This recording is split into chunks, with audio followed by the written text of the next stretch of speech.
changing things up a little bit to try to get some pass rush going? I assume you don't want to get into specifics, but just, I mean, how important is figuring something out there? Well, I think like on most good third downs, there's a mixture between the four-man rush and the pressures, and that's really when we're at our best. So for us, it's about improving, and really that's, at the core of our football is like how much better can you get, not just as our scheme. That's my job to help with that.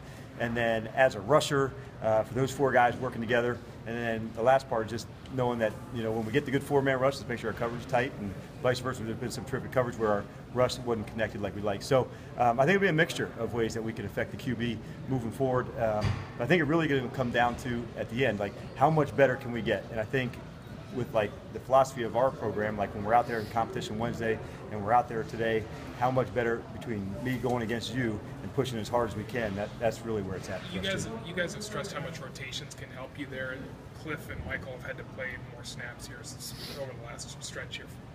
How much is that affecting the rush, in your opinion, right now? I don't know if it's necessarily affecting it, but I think we have to be smart about it because we know there's a long season ahead still, and so we know we're at our best when we can rotate more guys. We have to be conscious of that. On third downs, what's the distance you guys ideally would like the other team to be in to give your rush kind of a good chance? Really, it's like anything over 6. So a lot of times teams will break down, short yardage is usually third down and 1. And then we even track 3rd and 2 sometimes separately. And then 3 to 6 is generally the quick intermediate stuff. And then once you start getting past 7, 8, 9, 10s, that's really when you're kind of at your best. So for us, the problem that we've had the most part in was that lower area between the 2 and the 6. So one that we've addressed and trying to correct to get it as tight as we can. Have you been in enough 3rd and longs that you guys would like to be in, or is that something that I think so, yeah. It depends on the game. Last week, no, but the week prior we were. So, in fact, one of the long ones against us was a 3rd and 14, 3rd and 20. So I think we had 2 in that game. So usually it works out in terms of the course of the season. How many you get over 12 plus? How many are in that longer distance where we go 7 to 11?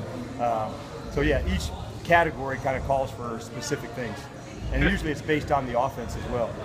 Backs and tight ends have seemed to have more success against you this year. Any rhyme or reason that you can point to on that front? Not necessarily a rhyme or reason, because for us it's been a mixture of things where we've played some pressure, some four-man, so not necessarily a connection about a certain specific player or like that position, not necessarily the style of the player. Does that make sense?